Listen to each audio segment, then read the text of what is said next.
মানিকচক বিধানসভায় বিজেপির চাই পে চর্চা কর্মসূচি অনুষ্ঠিত হলো মানিকচকের মথুরাপুরের ভ্রুকনি ব্রিজ সংলগ্ন এলাকায়। এদিনের কর্মসূচিতে উপস্থিত ছিলেন পুরাতন মালদা বিধানসভার বিজেপির বিধায়ক গোপালচন্দ্র সাহা, দক্ষিণ মালদা জেলা সাংগঠনিক সাধারণ সম্পাদক গৌরচন্দ্র মণ্ডল, বিজেপি নেতা সন্তোষ মণ্ডল, সুভাষ যাদব সহ অন্যান্যরা। এদিন একটি চায়ের দোকানে সাধারণ মানুষের সঙ্গে বিভিন্ন বিষয় নিয়ে আলোচনা করেন বিজেপির বিধায়ক। চাই পে চর্চা অনুষ্ঠান শেষে ভূতনির ভাঙন কবলিত এলাকায় বিভিন্ন কর্মসূচি নিয়ে বিজেপি নেতৃত্ব যান।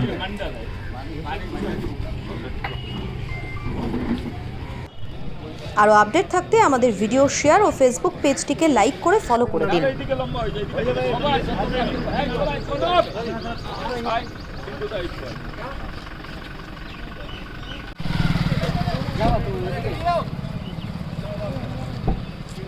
আজকে আমরা মানিকচক বিধানসভায় উপস্থিত হয়েছি।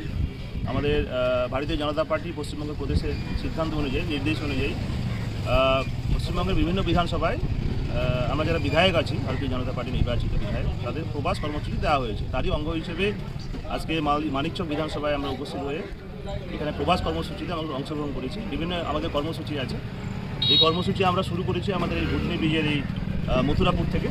আমাদের মাঝে উপস্থিত আছেন আমাদের জেলা নেতৃত্ব, আমাদের দক্ষিণ মালদা সাংগঠনিক জেলার অন্যতম সাধারণ সম্পাদক তথা মালদা জেলা পরিষদের প্রাক্তন সভাধিপতি সম্মানীয় শ্রী গৌরচন্দ্র মণ্ডল উপস্থিত আছেন।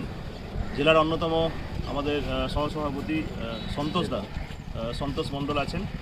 মণ্ডলের প্রেসিডেন্ট, এই মণ্ডলের মানিকচক মণ্ডল প্রেসিডেন্ট আমাদের পিন্টু যাদব সহ মণ্ডলের অন্যান্য সমস্ত কার্যকর্তারা উপস্থিত আছেন। পবিত্রদা আছেন আমাদের দক্ষিণ মালদা সাংগঠনিক জেলার অন্যতম সহসভাপতি পবিত্র দাস। আচ্ছা, এই কর্মসূচির মধ্যে দিয়ে কি বার্তা দেবেন মানুষকে? আমরা এই মানিকচক বিধানসভায় যে বার্তা, আগামী যে বিধানসভা নির্বাচন আছে, এই বিধানসভা নির্বাচনে যে পরিবর্তনের যে ডাক প্রধানমন্ত্রী দিয়েছেন, আমাদের দেশের মাননীয় প্রধানমন্ত্রী নরেন্দ্র মোদীজি বাংলায় পরিবর্তন ডাক দিয়েছেন, সেই ডাকে সবাই যাতে সামিল হয়।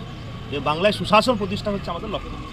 বাংলায় জঙ্গল রাজ চলছে, দুর্নীতি বাস সরকার, মমতা ব্যানার্জির নেতৃত্বে সরকার চলছে, প্রতিটা ক্ষেত্রে দুর্নীতি হচ্ছে এবং পায়খানার টাকাও এরা মেরে খেয়েছে। লাস্ট পায়খানা, গঙ্গা ভাঙন এখানে জ্বলন্ত সমস্যা মানিকচকের। বিশেষ করে বর্ষা এলেই মানুষের আতঙ্ক তৈরি হয় গঙ্গা ভাঙন নিয়ে।